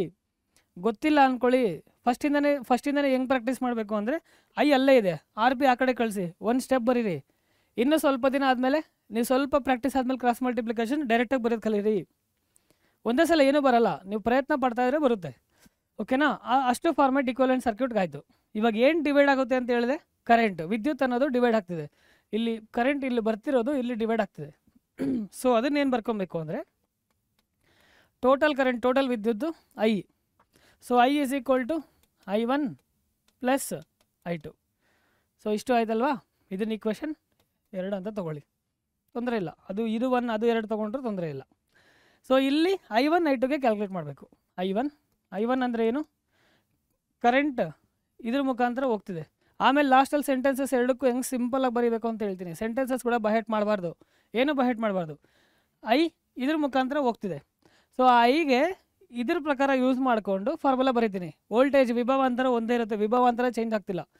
So we divided by what is I1 ಎಲ್ಲಿ, ಇಲ್ಲಿ R1 ಹತ್ರ. ಸೊ R1 ಮುಗೀತಾ? ಇದು ಒಂದು ಈಕ್ವೇಷನ್ನು. ಇನ್ನೊಂದು I2ಗೆ ಬರೀಬೇಕು ಅಂದರೆ, I2 ಇದು ಇಲ್ಲಿ ಹೋಗ್ತಿರೋದು, R2 ಹತ್ರ ಹೋಗ್ತಿರೋದು. ಸೊ R2 ಡಿನಾಮಿನೇಟರ್ ಬರೀಬೇಕು. ಯಾಕೆ? ಈ ಫಾರ್ಮುಲಾ ಯೂಸ್ ಮಾಡಿಕೊಂಡು. ವೋಲ್ಟೇಜ್ ಎಷ್ಟು, ವಿಭವಾಂತರ ಎಷ್ಟು, ಓನ್ಲಿ ವಿ. ಮುಗೀತಾ? ಸೊ ಇದನ್ನು ಈಕ್ವೇಷನ್ 3 ಅಂತ ಬೇಕಾದ್ರೆ ಬರ್ಕೊಳ್ಳಿ. ಈ 1ನೇದು ಮತ್ತು 3ನೇದು ಎರಡರಲ್ಲಿ ಸಬ್ಸ್ಟಿಟ್ಯೂಟ್ ಮಾಡ್ಕೊಳ್ಳಿ. ಐ ಅಂದರೆ ಡೈರೆಕ್ಟಾಗಿ ಬರೀತೀರಿ. Okay, I is equal to I1 plus I2. I ಅಂದರೆ V by R P is equal to I1 ಅಂದರೆ V by R1 plus I2 ಅಂದರೆ ವಿ ಬೈ R2. ಎರಡರಲ್ಲೂ ವಿ ಕಾಮನ್ ತೊಗೊಂಡು ಕ್ಯಾನ್ಸಲ್ ಮಾಡಿ. ಇಲ್ಲ ಅಂದರೆ ಅಡಿಷನಲ್ ಇರೋದು ಪಕ್ಕ ಕಾಮನ್ ತೊಗೊಬೇಕು. ಸೊ ಹಿಂಗೆ ಕೂಡ ಕ್ಯಾನ್ಸಲ್ ಮಾಡಿ, ತೊಂದರೆ ಇಲ್ಲ. So 1 by R P. ಹೆಂಗೆ ಸರ್, ಇಲ್ಲೊಂದು ವಿ ಇದೆ, ಇಲ್ಲೂ ಒಂದು ಇದೆ, ಇಲ್ಲಿ ಎರಡಿದೆ, ಹಂಗೂ ಹೆಂಗೆ ಕ್ಯಾನ್ಸಲ್ ಮಾಡ್ತೀರಾ? ಆ ಥರ ಡೌಟ್ಸ್ ಬೇಡ. ಈ ವಿನ ಕಾಮನ್ ತೊಗೊಂಡ್ರೆ ವಿ ಆಚೆ ಬರುತ್ತೆ, ಒಂದೊಂದೇ ಕ್ಯಾನ್ಸಲ್ ಆಗೋದು. ಅದ್ರ ಬದಲು ಡೈರೆಕ್ಟಾಗಿ ಮಾಡಿದ್ದೀನಿ ಅಷ್ಟೇ, ತೊಂದರೆ ಇಲ್ಲ. 1 by R1 plus 1 by R2. ಇದು ಈಕ್ವೇಷನ್ನು ಪ್ಯಾರಲಲ್ ರೆಸಿಸ್ಟರ್ಸ್ಗೆ, ಸಮಾಂತರ ರೋಧಕಗಳಿಗೆ. ಸೊ ರೋಧಕಗಳ ಸಮಾಂತರವನ್ನು ಕಂಡುಹಿಡ್ಕೊಂಡಿದ್ದೀವಿ. 1 by R P is equal to 1 by R1 plus 1 by R2. ಅದೇ ರೀತಿ ಜಾಸ್ತಿ ರೋಧಕಗಳು ತೊಗೊಂಡಾಗ, ಎನ್ ನಂಬರ್ ಆಫ್ ರೆಸಿಸ್ಟರ್ಸ್ ತೊಗೊಂಡಾಗ ಪ್ಯಾರಲಲ್ ಕನೆಕ್ಷನಲ್ಲಿ, ಸಮಾಂತರ ಕನೆಕ್ಷನಲ್ಲಿ, 1 by R P is equal to 1 by R1 plus 1 by R2 plus 1 by R3 plus 1 by RN up to RN. ಆ ಥರ ಎನ್ ಸೀರೀಸಲ್ಲಿ ತೊಗೊಬೋದು. ಇಷ್ಟು ಗೊತ್ತಾಯ್ತಾದ್ಮೇಲೆ ಸೆಂಟೆನ್ಸ್ ಹೆಂಗೆ ಬರೀಬೇಕು. ಸೆಂಟೆನ್ಸ್ ಸಿಂಪಲ್ಲು, ಬಹೆಟ್ ಮಾಡಬೇಡಿ. ಡಯಾಗ್ರಾಮ್ ಬರೆದ ತಕ್ಷಣ ಸೆಂಟೆನ್ಸ್ ಬರೀಲೇಬೇಕು. ಸೆಂಟೆನ್ಸ್ ಯಾವ ಥರ ಬರೀತೀರಾ? ನಿಮಗೆ ಕಷ್ಟ ಆಯಿತು ಅಂದ್ಕೊಳ್ಳಿ. R1 R2 resistors in parallel, I1 I2 current passing through R1 R2, voltage V is a voltage. ಕನ್ನಡದಲ್ಲೂ ಅಷ್ಟೇ, ನಾರ್ಮಲ್ ರೋಧಗಳು ಮತ್ತು ವಿದ್ಯುತ್ ಚಲಿಸುತ್ತಿರುವುದು. ನೆಕ್ಸ್ಟು ವಿಭವಾಂತರ. ಈ ಥರ ಸಿಂಪಲಾಗಿ ಸೆಂಟೆನ್ಸಸ್ ವರ್ಡ್ಸಲ್ಲೂ ಬರೀರಿ. ಇನ್ನೂ ಓಕೆ, ನಾನು ಸೆಂಟೆನ್ಸಲ್ಲೇ ಬರೀತೀನಿ ಅಂದರೆ, consider R1 and R2, consider R1 R2 connected in parallel in which current passing I1 and I2 respectively. So total current passing will be I only. ಇಲ್ಲೇನು ಬರೀತೀರಾ? The total current from the circuit I is equal to I1 plus I2. This one from Ohm's law, otherwise from the equivalent circuit ಅಂತ ಬರೆದು start ಮಾಡಿ. Sentences ಬರೀಲೇಬೇಕು. Sentences ಕಷ್ಟಪಡಬೇಡಿ. ನಿಮಗೆ ಸೆಂಟೆನ್ಸಸ್ಸೇ ಗೊತ್ತಾಗಿಲ್ಲ ಅಂದರೆ R1 R2 ಅಂದರೆ ಏನು? ರೆಜಿಸ್ಟರ್ಸ್ ಕನೆಕ್ಟೆಡ್ ಇನ್ ಪ್ಯಾರಲಲ್ ಅಷ್ಟೇ. ಒಂದು ಲೈನಲ್ಲಿ ಬರೀರಿ, registers connected in parallel. Next ಲೈನಲ್ಲಿ ಲೈನ್ ಬೈ ಲೈನ್ ಓದ್ಕೊಳ್ಳಿ, ಇಲ್ಲ ಶಾರ್ಟ್ ನೋಟ್ಸ್ ಕ್ರಿಯೇಟ್ ಮಾಡ್ಕೊಳ್ಳಿ, ಶಾರ್ಟ್ ನೋಟ್ಸ್ ಬರ್ಕೊಳ್ಳಿ. ಸಿಂಪಲ್. ಇವಾಗ ಹೇಳಿದ ತಕ್ಷಣ ನಿಮ್ಗೆ ಗೊತ್ತಾಗಿಲ್ಲ, ಪಾಸ್ ಮಾಡಿಕೊಂಡು ಮತ್ತೆ ಕಲೀರಿ, ನೋಟ್ಸ್ ಬರ್ಕೊಳ್ಳಿ. ಎಕ್ಸಾಮ್ ಟೈಮ್ಗೆ ಅಷ್ಟೇ ಓದಬೇಕು. ಎಕ್ಸಾಮ್ ಪರ್ಪಸ್ಗೆ ಜನರಲಾಗಿ ಓದಬೇಕು. ನಾನು ಕಲಿಬೇಕು ತುಂಬ ಅಂದರೆ NCERT ಓದಬೇಕು, ಟೆಕ್ಸ್ಟ್ ಬುಕ್ ಓದಲೇಬೇಕು, ಓದ್ತೀರಾ ಅಂದ್ಕೊಂಡಿದ್ದೀನಿ. ಓಕೆನಾ? ಸೀರೀಸಲ್ಲೂ ಅಷ್ಟೇ ನಾರ್ಮಲ್ R1 R2 ತೊಗೊಂಡಿದ್ದೀವಲ್ಲ ಅದೇ ಥರ ಸೆಂಟೆನ್ಸಸ್ ಬರಿಬೋದು. ಬರೀರಿ ಒಂದು ಸಲ ಹೇಳಬೇಕು ಅಂದರೆ R1 R2 resistors connected in series, V1 V2 voltage are potential difference across R1 across R2. ಇಲ್ಲೇನು ಬರೀಬೇಕು? The total potential difference or the total voltage V is equal to V1 plus V2 ಅಷ್ಟೇ. Sentences simple. ಇಲ್ಲೇನು ಬರೀಬೇಕು? Equivalent circuit. Full marks ಕೊಡ್ತಾರೆ ಈ ಥರ ಬರೆದ್ರೆ. ನೀವೇನು ಬರ್ದಿಲ್ಲ ಅಂದರೆ ಹೆಂಗೆ ಕೊಡ್ತಾರೆ ಹೇಳಿ? ಎರಡು ಡಿರೈವೇಷನ್ನು ಮತ್ತೆ ಓದ್ಕೊಳ್ಳಿ. ಕೆಲವು ಸರ್ಕ್ಯೂಟ್ಸ್ ಎಕ್ಸಾಂಪಲ್ಸ್ನ ಕೊಡ್ತೀನಿ. ಇದೇ ಮೈನ್ ಇಲ್ಲಿ ನಿಮ್ಮ ಟಾಸ್ಕ್. ಇಲ್ಲೇ ಪ್ರಾಬ್ಲಮ್ಮು. ನೀವು ಫಾರ್ಮುಲಾಸ್ ಓದ್ತೀರಾ, ಅಪ್ಲೈ ಮಾಡೋಕ್ಕೆ ಕಷ್ಟಪಡ್ತಿರ್ತೀರಾ. ಕರೆಂಟು ಡಿವೈಡ್ ಆಗ್ತಿದೆಯಾ ಇಲ್ಲ, ವೋಲ್ಟೇಜ್ ಡಿವೈಡ್ ಆಗ್ತಿದೆಯಾ ಇಲ್ಲ ಒಂದನ್ನು ಕಲ್ತ್ಕೊಳ್ಳಿ. ಕರೆಂಟ್ ವಿದ್ಯುತ್ ಡಿವೈಡ್ ಆಗ್ತಿದೆಯಾ ಇಲ್ಲ, ಅಷ್ಟೇ. ಆಗುತ್ತಾ ಇಲ್ವಾ? ಡಿವೈಡ್ ಆಗ್ತಿದೆ ಅಂದರೆ ಪ್ಯಾರಲಲ್ಲು, ಡಿವೈಡ್ ಆಗಿಲ್ಲ ಅಂದರೆ ಸೀರೀಸು, ಡಿವೈಡ್ ಆಗ್ತಿದೆ ಅಂದರೆ ಸಮಾಂತರ, ಡಿವೈಡ್ ಆಗಿಲ್ಲ ಅಂದರೆ ಸರಣಿ. ಅಷ್ಟೇ ಅಷ್ಟೇ. ಅಷ್ಟು ನೋಡ್ಕೊಂಡಿದ್ದೀರಾ ಅಂದರೆ ಪ್ರಾಬ್ಲಮ್ ಈಸಿಯಾಗಿ ಸಾಲ್ವ್ ಮಾಡ್ಕೊಂಡು ಹೋಗ್ಬೋದು. ಒಂದು ಸರ್ಕ್ಯೂಟಲ್ಲೇ ಕೆಲವು ಸಲ ಎರಡೂ ಕೊಟ್ಟಿರ್ತಾನೆ, ಪ್ಯಾರಲಲ್ ಇರುತ್ತೆ, ಸೀರೀಸ್ ಇರುತ್ತೆ. ನೋಡ್ಕೊಬೇಕು ನೀವು ಸಾಲ್ವ್ ಮಾಡೋದನ್ನು. ಓಕೆನಾ? ಸೊ ಈ ಥರ ಸೀರೀಸಲ್ಲಿ ಎರಡು ಸರ್ಕ್ಯೂಟ್ ಇರುತ್ತೆ. ಅವ್ನು ರಿಜಿಸ್ಟರ್ ಇದ್ಕೊಂಡು ಓಕೆ ಚಿಕ್ಕದಾಗೆ ತೊಗೊತೀನಿ, 3 Ω 4 Ω ನಾರ್ಮಲಾಗಿ ಡೈರೆಕ್ಟಾಗಿ ಹೇಳ್ಬೋದು. ಸೀರೀಸಲ್ಲಿದೆ R1 + R2 4 + 2. ಕರೆಕ್ಟು ಆನ್ಸರ್ ಕರೆಕ್ಟೇ. ಎಷ್ಟು 6? ಸೊ ಅದೇ ರೀತಿ ರೆಜಿಸ್ಟರ್ಸು ಪ್ಯಾರಲಾಗಿ ಕೊಟ್ಟಿದ್ದಾನೆ. ಸೊ ಇಲ್ಲಿ 2 Ω ತೊಗೊತೀನಿ, ಇಲ್ಲಿ 4 Ω ತೊಗೊತೀನಿ. ಆ ಥರ ಮಾಡೋಂಗಿಲ್ಲ. ಸೊ ಇಲ್ಲಿ 2 ಇಲ್ಲಿ 4 ಅಲ್ವಾ, ಕರೆಂಟ್ ಈ ಥರ I ಕೊಟ್ಟಿರ್ತಾರೆ. ಇಲ್ಲಿ ಕರೆಂಟ್ ಬರ್ತಿರೋದು ಡಿವೈಡ್ ಆಗ್ತಿದೆ, ಅದನ್ನೇ ನೋಡ್ಕೊಬೇಕಾಗಿರೋದು. ಸೊ ಡಿವೈಡ್ ಆಗ್ತಿರೋದು I1, ಇಲ್ಲಿ ಡಿವೈಡ್ ಆಗ್ತಿರೋದು I2. ಸೊ ಕರೆಂಟು ಡಿವೈಡ್ ಆಗ್ತಿದೆ ಅಂದರೆ ಪ್ಯಾರಲ್ ಫಾರ್ಮುಲಾ ಹಾಕಿ 1/Rp = 1/R1 + 1/R2. ಇದನ್ನು R1ನ 2 Ω ಅಂತ ತೊಗೊಳ್ಳಿ, R2ನ 4 Ω ಅಂತ ತೊಗೊಳ್ಳಿ. ಇಷ್ಟು ಗಿವನ್ ಬಂದಮೇಲೆ ಸಬ್ಸ್ಟಿಟ್ಯೂಟ್ ಮಾಡಿ LCM ಮಾಡಿ, ಮುಗೀತು. ಅಷ್ಟೇ ಆನ್ಸರು. 1/2 + 1/4 LCM ಮಾಡಿ, ಅಷ್ಟೇ ಆನ್ಸರು. ಯಾವ ಥರ ಮೆಥಡ್ ಅಂತ ಹೇಳ್ಕೊಡ್ತಾ ಹೋಗ್ತೀನಿ, ನೀವು ಹಂಗೆ ಸಾಲ್ವ್ ಮಾಡಬೇಕು. ಇನ್ನು ಕೆಲವು ಸರ್ಕ್ಯೂಟ್ಸ್ ಇರ್ತವೆ, ಆವಾಗ ನೀವು ಹುಷಾರಾಗಿ ಅಬ್ಸರ್ವ್ ಮಾಡಿ. ಇಲ್ಲಿ ಸೀರೀಸ್ ಹಾಕ್ಬೇಕಾ ಪ್ಯಾರಲಲ್ ಹಾಕ್ಬೇಕಾ ಹುಷಾರಾಗಿ ನೋಡ್ಕೊಬೇಕು.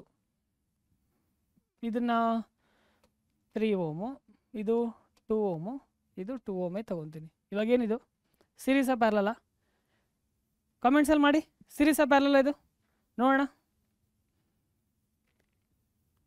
ಓಕೆ, ನಿಮ್ಗೆ ಅಷ್ಟು ಕಷ್ಟ ಆಯಿತು ಅಂದರೆ ಪಾಯಿಂಟ್ ಎ, ಇದು ಪಾಯಿಂಟ್ ಬಿ, ಇದು ಸಿ.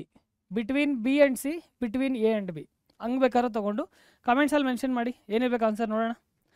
ಸೀರೀಸಾ ಪ್ಯಾರಲಲ್ಲ ಈ ಸರ್ಕ್ಯೂಟು? ಸೀರೀಸಾ ಪ್ಯಾರಲಲ್ಲ? ಕಮೆಂಟ್ಸ್ ಮಾಡಬೇಕು. ನಿಮ್ಗೆ ಸ್ವಲ್ಪ ಟೈಮ್ ಕೊಡ್ತೀನಿ.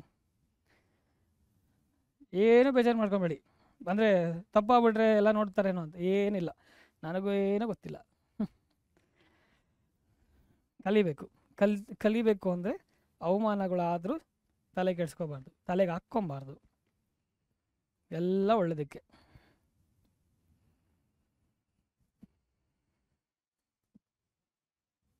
ಯಾವುದೋ ಒಂದು ರಾಜ್ಕುಮಾರ್ ಅವ್ರದ್ದು. ಇದು ಸ್ವಲ್ಪ ಇದಕ್ಕೋಸ್ಕರ ಅಲ್ಲ, ಸುಮ್ಮನೆ ಹೇಳ್ತೀನಿ. ನಾನಿರುವುದೇ ನಿಮಗಾಗಿ, ಕಣ್ಣೀರೇಕೆ, ಬಿಸಿ ಉಸಿರೇಕೆ, ಸುಮ್ಮನೆ ಹಂಗೆ. ಓಕೆನಾ? ಇಲ್ಲಿ ನೋಡಿ ಇವಾಗ. ಸೊ ಇಲ್ಲಿ 3 Ω, ಇಲ್ಲಿ 2 Ω. ಕ್ಲೀನಾಗಿ ಅಬ್ಸರ್ವ್ ಮಾಡಿ. ಇಲ್ಲಿ ಕರೆಂಟ್ ಬರ್ತಿರೋದು ಏನಾಗ್ತಿದೆ, ಇಲ್ಲಿ ಡಿವೈಡ್ ಆಗ್ತಿದೆ. ಅದರ ಅರ್ಥ ಏನು ಅಂದರೆ, ಇಲ್ಲಿ ಎಷ್ಟು ಕರೆಂಟ್ ಬರ್ತಿದೆಯೋ ಇದು ಟೋಟಲ್ ಇಲ್ಲಿ ಸಿಸ್ಟಮ್ ತೊಗೊಂಡಾಗ ಅಲ್ಲಿ ಕರೆಂಟ್ ಸೇಮ್ ಇರುತ್ತೆ. ಬಟ್ ಈ ಸರ್ಕ್ಯೂಟ್ ಮಾತ್ರ ತೊಗೊಂಡಾಗ ಇಲ್ಲಿ ಕರೆಂಟು ಡಿವೈಡ್ ಆಗ್ತಿದೆ. ಸೊ ಇದು ಏನಾಗುತ್ತೆ ಅಂದರೆ ಪ್ಯಾರಲಲ್ಲು, ಸಮಾಂತರ. ಇಲ್ಲೇನಾಗ್ತಿದೆ ನಾರ್ಮಲ್, ಈ ಫುಲ್ಲು ಸರ್ಕ್ಯೂಟ್ ತೊಗೊಂಡಾಗ ಇದು ಸೇರಿಕೊಂಡಾಗ ಆವಾಗ ಸೀರೀಸ್ ಆಗುತ್ತೆ. ಅರ್ಥ ಆಗ್ತಿದೆ ಅಲ್ವಾ? ಇದು ಒಂದು ಕರೆಂಟ್ ಒಂದಷ್ಟು ರೇಂಜಲ್ಲಿದೆ ಅಂದ್ಕೊಳ್ಳಿ. ನೆಕ್ಸ್ಟು ಈ ಓಲ್ ಸಿಸ್ಟಮ್ಗೂ ಕರೆಂಟ್ ಸೇಮೇ, ಬಟ್ ಇಲ್ಲಿ ಏನಾಗ್ತಿದೆ, ಡಿವೈಡ್ ಆಗ್ತಿದೆ. ಫಸ್ಟ್ ಏನು ಮಾಡಬೇಕು ಅಂದರೆ ಪ್ಯಾರಲಲ್ ಸಮಾಂತರ ಅಬ್ಸರ್ವ್ ಮಾಡಿಕೊಂಡು ಅದಕ್ಕೆ ಫಾರ್ಮುಲಾ ಹಾಕಿ. ಫಸ್ಟ್ ಇವೆರಡಕ್ಕೂ ಫಾರ್ಮುಲಾ ಹಾಕಿ. ಇದನ್ನು ನಾನು R1, ಇದನ್ನು R2, ಇದನ್ನು R3 ತೊಗೊತೀನಿ. So R2 + R3 first series ಪ್ಯಾರಲಲ್ಗೆ. So 1/Rp = 1/R2 + 1/R3. First ಇದನ್ನು ಕ್ಯಾಲ್ಕುಲೇಟ್ ಮಾಡಬೇಕು. R2 R3 ಎಷ್ಟು? 2 2ನೇ. Half + half full. ಇದು 1/Rp ಇರುತ್ತೆ. ಎಡಗಡೆ ಯಾವತ್ತೂ ಹುಷಾರು, 1/Rp ಇರುತ್ತೆ. 1/Rp = 1 only. ಅಂದರೆ Rp = 1 ಓನ್ಲಿ, ಸೇಮ್ ಓನ್ಲಿ. 1/1 ಅಂದ್ಕೊಳ್ಳಿ, ರೆಸಿಪ್ರೋಕಲ್ಲು 1 ಓನ್ಲಿ. ಬಟ್ ಇಲ್ಲಿ 3 ಇದೆ, ಇದು RS, ಇದು ಇದು R1 ಪ್ಲಸ್ ಈ ಟೋಟಲ್ ಸಿಸ್ಟಮ್ನ ಆರ್ ಪಿ ತೊಗೊಂಡಿದ್ದೀವಿ. So this is R P. ಅದೆಷ್ಟದು 3, ಇದೆಷ್ಟಿದು 1, 4 ಓಮ್. ಈ ಥರ ಕ್ಯಾಲ್ಕುಲೇಟ್ ಮಾಡಬೇಕು. ಕೇರ್ಫುಲ್ಲಾಗಿರಿ, ಯಾವ ಥರ ಕೊಟ್ಟಿದ್ದಾರೆ ಅಂತ ಕೇರ್ಫುಲ್ಲಾಗಿ ಸಾಲ್ವ್ ಮಾಡ್ಬೋದು. ಓಕೆನಾ. ಸೊ ಇಷ್ಟು ಆದಮೇಲೆ ಕೆಲವು ಸಲ ಏನಾಗುತ್ತೆ ಅಂದರೆ ಈ ಫಾರ್ಮುಲಾ ಮಾಡಿಫೈ ಮಾಡಬೇಕಾಗುತ್ತೆ. ಈ ಫಾರ್ಮುಲಾ ಮಾಡಿಫೈ ಮಾಡಿಕೊಂಡ್ರೆ ಡಿಪೆಂಡ್ಸ್ ಆನ್ ದಿ ಸಿಚುವೇಶನ್ ಆ ಮಾಡಿಫೈಡ್ ಆಗಿರೋ ಫಾರ್ಮುಲಾ ಯೂಸ್ ಮಾಡಿಕೊಂಡು ಸಾಲ್ವ್ ಮಾಡ್ಬೋದು. ಇದೊಂದೊಂದು ಮಾತ್ರ ಎರೇಸ್ ಮಾಡಿಬಿಟ್ಟು ಅದನ್ನು ಎಕ್ಸ್ಪ್ಲೇನ್ ಮಾಡ್ತೀನಿ. ಆ ಫಾರ್ಮುಲಾ ಬೇಕಾಗುತ್ತೆ ನಿಮಗೆ. ಮಿಕ್ಕಿದ್ದನ್ನು ಸಾಲ್ವ್ ಮಾಡಿ ಟ್ರೈ ಮಾಡಬೇಕು. ಬೇರೆ ಕಡೆ ಎಲ್ಲರೂ ಪ್ರಾಬ್ಲಮ್ಸ್ ಈ ಥರ ಕಾಣಿಸಿದ ತಕ್ಷಣ ಎತ್ಕೊಂಡು ಸಾಲ್ವ್ ಮಾಡಿ ಬಿಸಾಕ್ಬಿಡ್ಬೇಕು. ಬಿಸಾಕಬೇಡಿ, ಪಕ್ಕದಲ್ಲಿಡಿ. ಇಲ್ಲಿ ಎಲ್ ಸಿ ಎಮ್ ತೊಗೊಳ್ಳಿ. ಎಲ್ ಸಿ ಎಮ್ ತೊಗೊಂಡಾಗ ನಾರ್ಮಲಾಗೆ ಇದು R2 ಇಲ್ಲ R1, ಬಟ್ ಅಡಿಷನ್ ಆಗಿರೋದ್ರಿಂದ R1 ಪ್ಲಸ್ R2 ಕೂಡಿಸ್ತಾ ಇರೋದ್ರಿಂದ R1 ಪ್ಲಸ್ R2 ತೊಗೊತೀನಿ. ಡಿನಾಮಿನೇಟರ್ ಕೆಳಗೆ ಏನಾಗುತ್ತೆ R1 R2 ಮಲ್ಟಿಪ್ಲಿಕೇಶನ್ ಅಲ್ವಾ, ಇದು 1/RP. 1/RP ಇದೆ. ರೆಸಿಪ್ರೋಕಲ್ ತೊಗೊಂಡಾಗ ಇದು ರೆಸಿಪ್ರೋಕಲ್ ತೊಗೊಂಡಾಗ RP is equal to R1 R2 divided by R1 plus R2. ಈ ಫಾರ್ಮುಲಾ ಕೂಡ ಸಿಚುವೇಶನ್ ನೋಡಿಕೊಂಡು ಯೂಸ್ ಮಾಡ್ಬೋದು. ಬಟ್ ಆದಷ್ಟು ಇದನ್ನೇ ಫೋಕಸ್ ಮಾಡಿ ಫಸ್ಟು. ಸಿಚುವೇಶನ್ ಇದು ಈಸಿ ಆಗ್ಬೋದು ಅಂತ ನಿಮ್ಗೆ ಕ್ಯಾಲ್ಕುಲೇಷನ್ಸ್ ನೋಡಿ ಫಸ್ಟೇ ಗೊತ್ತಾಗಲ್ಲ ಈಸಿ ಇದಾಗುತ್ತೆ ಈಸಿ ಅಂತ. ಒಂದಷ್ಟು ಪ್ರಾಬ್ಲಮ್ ಸಾಲ್ವ್ ಮಾಡ್ತಿದ್ರೆ ಒಂದು ಸರ್ಟೆನ್ ಟೈಮಲ್ಲಿ ಗೊತ್ತಾಗುತ್ತೆ, ಓ ಈ ಫಾರ್ಮುಲಾ ಹಾಕಿದ್ರೆ ನಮ್ಗೆ ಈಸಿ ಆಗಬಹುದೇನೋ ಅಂತ.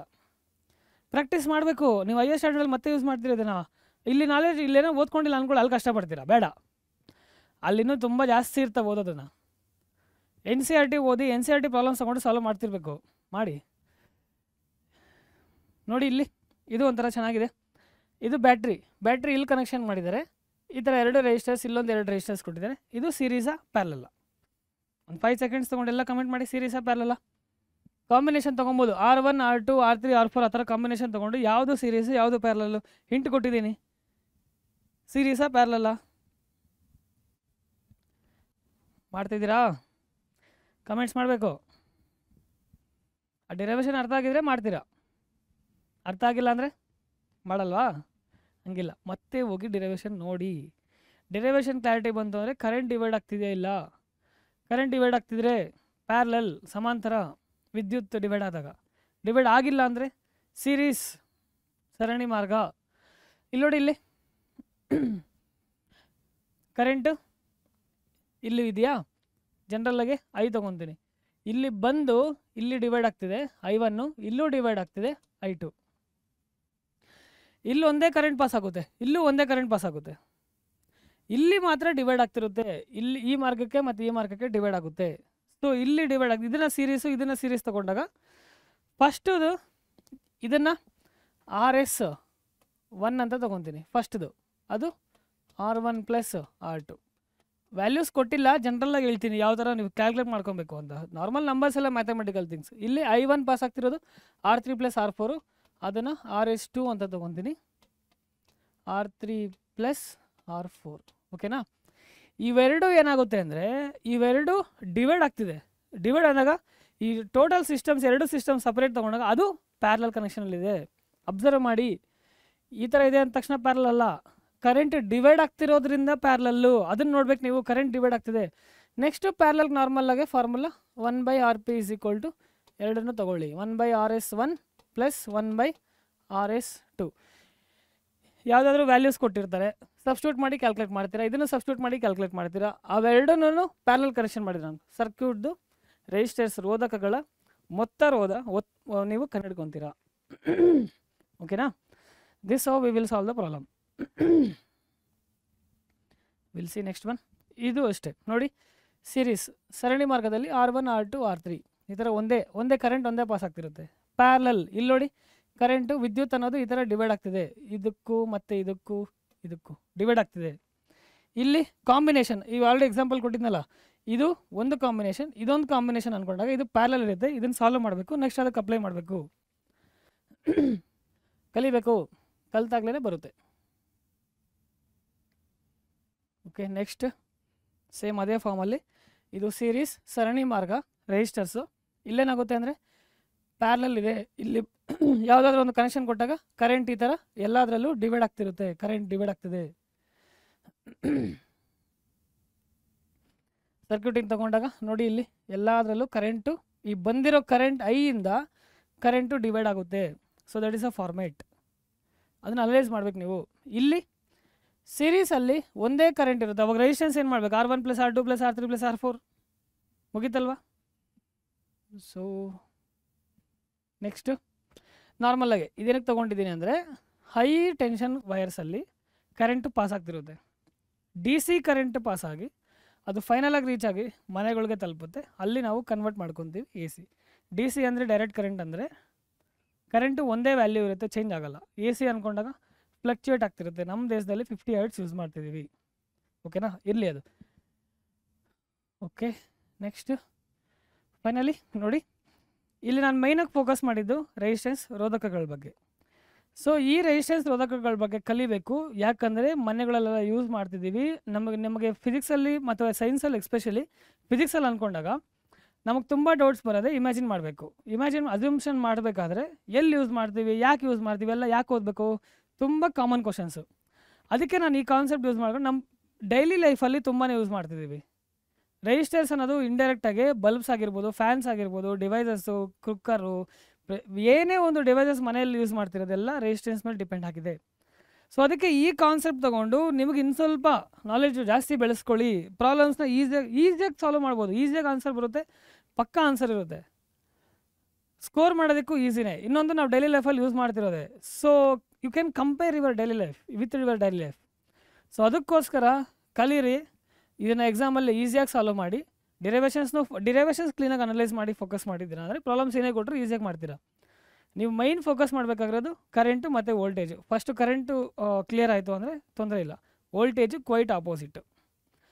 ಕರೆಂಟು ಡಿವೈಡ್ ಆಗ್ತಿದೆ ಅಂದರೆ ವೋಲ್ಟೇಜ್ ಸೇಮ್ ಇರುತ್ತೆ, ವೋಲ್ಟೇಜ್ ಡಿವೈಡ್ ಆಗ್ತಿದೆ ಅಂದರೆ ಕರೆಂಟು ಸೇಮ್ ಇರುತ್ತೆ, ಓಕೆನಾ. ವಿಭವಾಂತರ ವಿದ್ಯುತ್ಗೂ ಓಕೆ. ಆ್ಯಂಡ್ ನಾವು ಎಂಟಕ್ಕೆ ಬಂದಿದ್ದೀವಿ. So this is Lokesh, SSLC at ಪರೀಕ್ಷೆ. ಸೊ ಎಲ್ಲರೂ ಫೋಕಸ್ ಮಾಡಿ. ಈ ಫಿಸಿಕ್ಸಿಂದ ಏನಾದರೂ ಬೆನಿಫಿಟ್ ಆಗಿದೆ ಅಂದರೆ ಲೈಕ್ ಮಾಡೋದನ್ನು ಮಾತ್ರ ಮರಿಬೇಡಿ. ಜೊತೆಯಲ್ಲಿ ಇನ್ನೂ ಏನಾದರೂ extra like some videos add ಮಾಡಿದ್ದೀನಿ, ಸೊ ಫೋಟೋಸು ಕಡಿಮೆನೇ ಇದೆ. ಸೊ ಇನ್ನೂ ನಿಮಗೆ ಏನಾದರೂ ಬೆನಿಫಿಟ್ಸ್ ಇನ್ನೂ ಏನಾದರೂ ತುಂಬ ಬೇಕು ಅಂದಾಗ ಕಮೆಂಟ್ಸಲ್ಲಿ ಮೆನ್ಷನ್ ಮಾಡಿ. ಇನ್ನೇನಾದರೂ ಚೇಂಜಸ್ ಬೇಕು ಅಂದ್ರೂ ಮೆನ್ಷನ್ ಮಾಡಿ. ಲೈಕ್ ಮಾಡೋದನ್ನು ಮಾತ್ರ ಮರಿಬೇಡಿ. Okay, thank you.